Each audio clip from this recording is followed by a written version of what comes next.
fresh from his sojourn to Gay Paris for the Olympics. Very excited to welcome to the stage Mr. Fernando de Matos. And to moderate the panel, I don't know if you remember this time last year, Claire announced that the Revolution team was opening an office right here in Singapore. I'm happy to announce that that office did open in January, and she assures me that business is booming. Would you welcome from Revolution to moderate that? Claire Ritchie, over to you.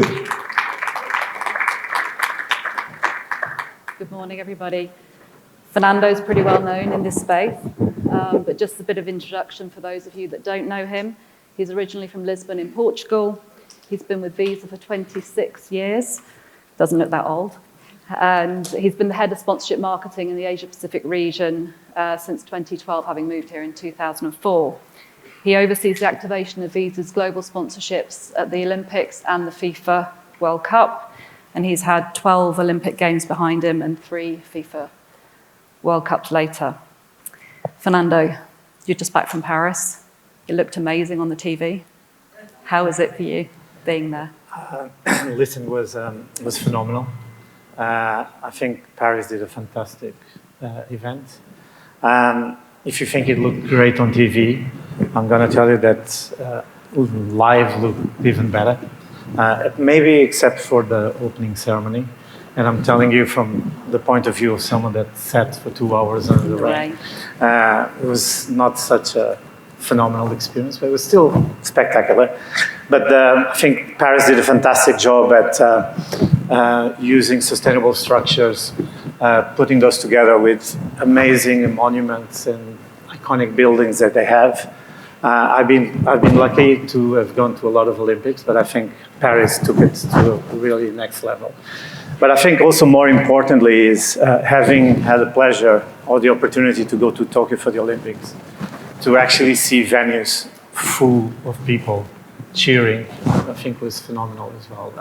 It made a big, big difference for the people participating in the games. And I think it was the first time that we actually saw the world coming together since COVID. If you remember during Qatar World Cup, China was still not very easy to get out of China to go and support the FIFA World Cup. I think this is the first time that we truly saw the world coming together. Yeah. It was safe. We had 4 times more police forces than we have athletes. And it was actually really cool to see police forces from all around the world.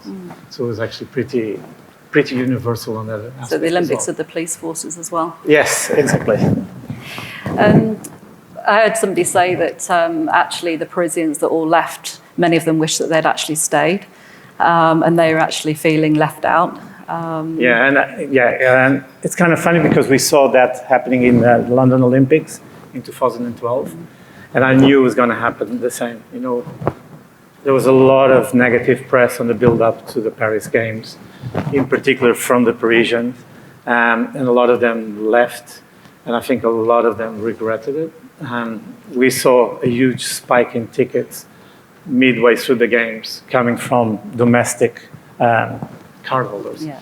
And I think that also contributed to the fact that the Paralympic Games were the most successful Paralympics in terms of ticket sales, because people that missed out on the Olympics are like, I'm not going to miss out on the Paralympics. So in a way, that turned out to be a positive as well for the Paralympics. Yeah, like beach volleyball under the Eiffel Tower and things like that. It's kind of hard to beat that venue, yes. Yeah, and I think, you know, actually just talking with Blythe about LA next, it's going to just ramp up and ramp up, I think. LA. Are you not on? Can you? Okay. Can you hear me now? Oh, I can hear myself now. Yeah.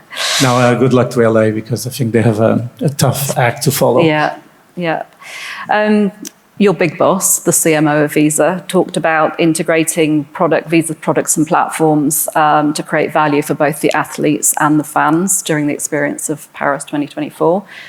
What were the sorts of things that you did to do that? So I always say that when Visa becomes a sponsor of an event, it comes with great responsibility, because we set up all the payments infrastructure for the event. So we had 32 venues where we had to make sure that every time someone wanted to purchase a merchandise or eat or drink, everything worked. So this time it's no different. We made sure that Visa was the only card accepted at the Olympic Games, together with cash. But we also made sure that people that did not have a Visa card had other alternatives, including Visa prepaid cards, Visa digital cards. So one of the things we did was to launch a new app called Visa Go app, where a lot of information regarding the Olympics, a lot of information regarding the thousands and thousands of small and medium-sized merchants we worked with. People could access offers, they could see where they were, and people could download a Visa prepaid digital card that they could load with other payment cards and transact at the games. Just a little bit of a curiosity, because we're comparing London with Paris, two games in two big European capitals. In London, we use London as a platform to launch contactless payments with a Samsung phone. Okay. So we had a few hundred people actually transacting for the first time with mobile phones and Visa cards inside those phones. Fast forward 12 years, 95% of all the transactions that happened in the games were contactless. So I think that made payments faster, easier, and people had a better experience. Yeah, and I guess COVID has driven that as well, obviously cashless society. That also helped, yes. But I think people then had more time to focus on watching sports and less time to spend on queues trying to purchase their drinks. Which always goes down well. Talk about Team Visa. So Team Visa was founded in 2000, and they've championed nearly 700 athletes over the last quarter of a century. Each athlete selected because of their athletic achievements, their community involvement, and their alignment with Visa's core values of equality, access, and inclusion. Tell us a little bit about Paris 2024 and Team Visa. So it's a program we're really proud of. Over the years, apart from the over 700 individual athletes we support a lot of other just teams, so it's in the thousands. But the first criteria is not how successful you are as an athlete. We care about the story of the athlete, the story of resilience, because we found that's a nice story to tell on the build up to the games. So it does bring to a very strong local relevance when we attach ourselves to the story of an athlete preparing to the games. Having said that, we've been very lucky because we've had some really household names that we started sponsoring where they were not well-known athletes. I'm going to refer to people like this American swimmer with long arms called Michael Phelps that no one heard of and probably everyone knows of now. Usain Bolt, but in these games, people like Simone Biles, Noah Lyles that we've been sponsoring since 2018. We're really lucky that some of them did conquer a lot of medals. Some of them did not, but they all had a really interesting story to tell. And that's how we bring the Olympics out of Paris into each market. In Asia Pacific, we had like 47 athletes between the Olympics and Paralympics. For the first time in the history of Team Visa, we had more women than men being sponsored, which actually beat the Paris objective of having 50-50 athletes at the Games. And we're lucky that we did have a few medals, so I'm really proud to say that if Visa was a nation, we would have come third on the medal tally. So, on the Olympics and 8th on the medal tally on the Paralympics. Pretty so we're impressive. really proud of that. Yeah, pretty impressive. And you talk about activating in the regions. Obviously, you're responsible for this region. What sort of activations did you have in place around here, and how did you activate with different clients? So we're really we're really lucky, and we're really proud that we have a really great number of clients. When I say clients, I'm talking about the merchants, I'm talking about banks that really work with us on bringing the games to Asia. We had activations with clients in over 20 markets around Asia. We had over 150 clients doing campaigns that our clients actually dwarf the investment we make in the games in this region. and they bring to life a lot of these Team Visa athletes, brand ambassadors, etc. So it was the biggest activation of the Olympic Games we had here. Obviously, Tokyo was going to be the biggest in Asia. That didn't turn out as we expected. Paris, as a destination, is a phenomenal attraction for Asian. And I think that contributed a lot. So obviously the location where the events take place also contributes, but I think we were really proud of the amount of activation we did all over Asia. Yeah, and the title of our session is Visa Going for Gold, from global sport to local commerce. Talk a little bit about what you did in that respect. Yeah, so as I said, I think with us and the Olympic Games, you have to remember there's probably just one or two brands that you see on the field of play on the TV. So we have to do a lot more to bring to life our sponsorship. And one of the key stakeholders we work with is small and medium-sized merchants. So for example, we work with 25,000 small and medium-sized merchants in France to make sure that they were part of the games, and that we were also rewarding people that would transact at those merchants. And we gave them prominence in our Visa Go app, et cetera, et cetera. So we also work with the youth development programs to bring the games to audiences that are not participating in the games. So it takes a village. We did a campaign which is, in English, is Not Without You, so that the games will not happen without a whole lot of stakeholders. And we're also proud that we made the games go to places where they usually don't. Yeah, fascinating. Just maybe a bit of a continuation from that, CSR and sustainability are very high on your agenda, Visa. What sort of initiatives did you implement to support these ideas?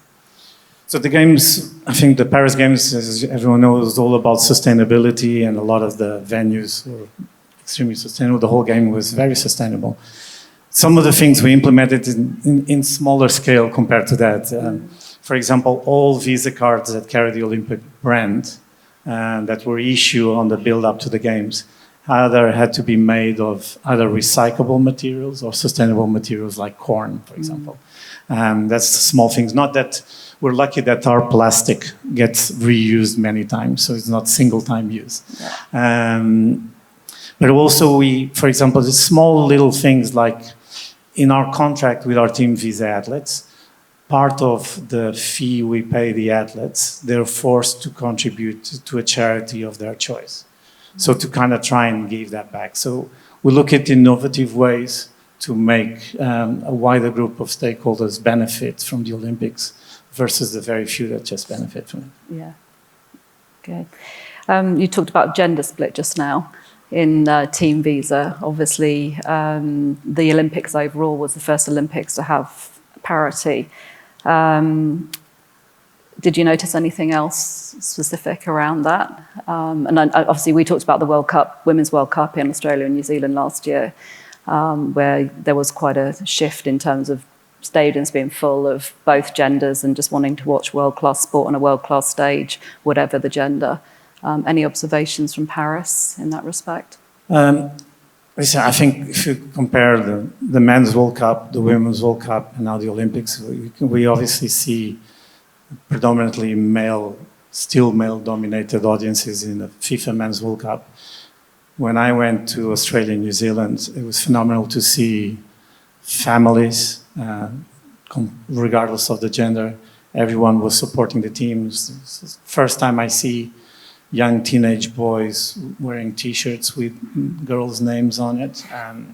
So it was an amazing, positive kind of trend.